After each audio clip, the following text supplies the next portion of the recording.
গতকালের ওনার অ্যাক্টিভিটি প্রমাণ করে দিয়েছেন যে উনি টিএমসির সাথে যে একদম অদপ্রতভাবে জড়িত সেটা পরিষ্কার প্রমাণ করে দিয়েছেন। কারণ একটা সরকারের প্রতিনিধি, সিএমের নির্দেশ আছে যে প্রতিনিধির সাথে আলোচনা করে ওনাকে নিয়ে কাজ করবেন। ডিএম সহ এসডিও সব জায়গায় বার্তা দেওয়া আছে, তারপরে উনি 15 মিনিট সময় যিনি দিতে পারেন না।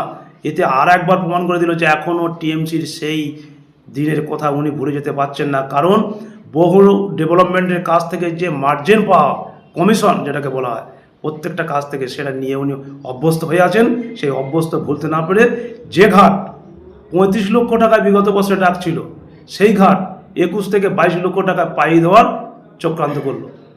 এর দ্বারা কী প্রমাণিত হয়? আর কিছু বলার থাকে যে আমার এই সরকারকে 14 লক্ষ টাকা ড্যামেজ করে দিতে চাইছে, গভর্নমেন্ট ফান্ড নষ্ট করে দিতে চাইছে।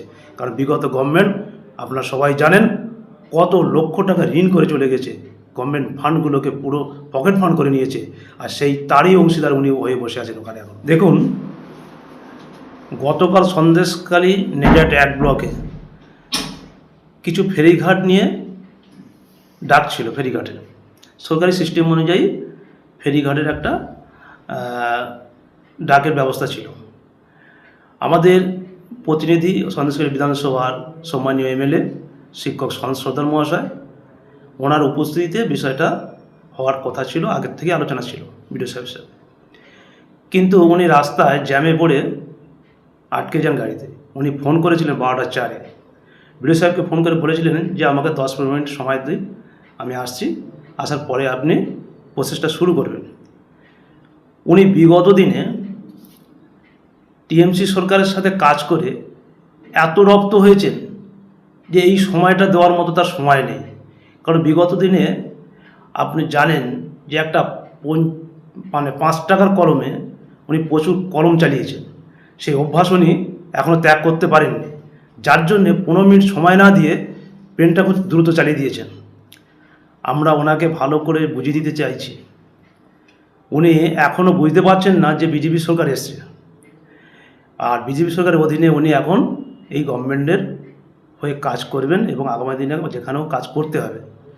অতএব ওই রোগ ভুলে গিয়ে বর্তমান সরকারের সাধারণের জন্য যে কাজটা করা দরকার সেটা করতে হবে, না করে এমএলএর কথা উপেক্ষা করে উনি শাহজাহান শেখ বাহিনী কিছু ক্যাডার যারা বিগত দিনে লুট করে খেয়ে এসেছেন, করাপ্টেড করে, সেই করাপ্টেড ব্যক্তিদের সঙ্গে নিজে করাপ্টেড হয়ে আছেন। আজও একবার দেখাতে চাইলেন যে আমি এখনও করাপ্টেড আছি, আমরা যেটা থাকতে দেব না।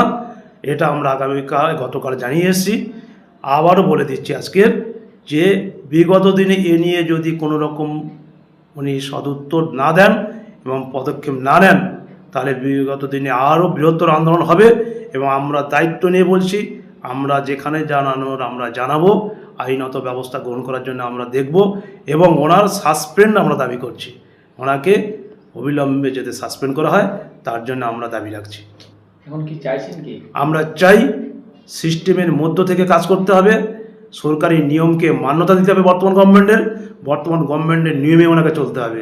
বিগত গভর্নমেন্টের কথা ভুলে গিয়ে উনি একজন এক্সিকিউটিভ অফিসার, ওনাকে আমরা সম্মানের সহিত বলতে চাই যে সরকারের সাথে সহমত করে এবং প্রতিনিধির সাথে সহমত রেখে কাজ করতে হবে ওনাকে।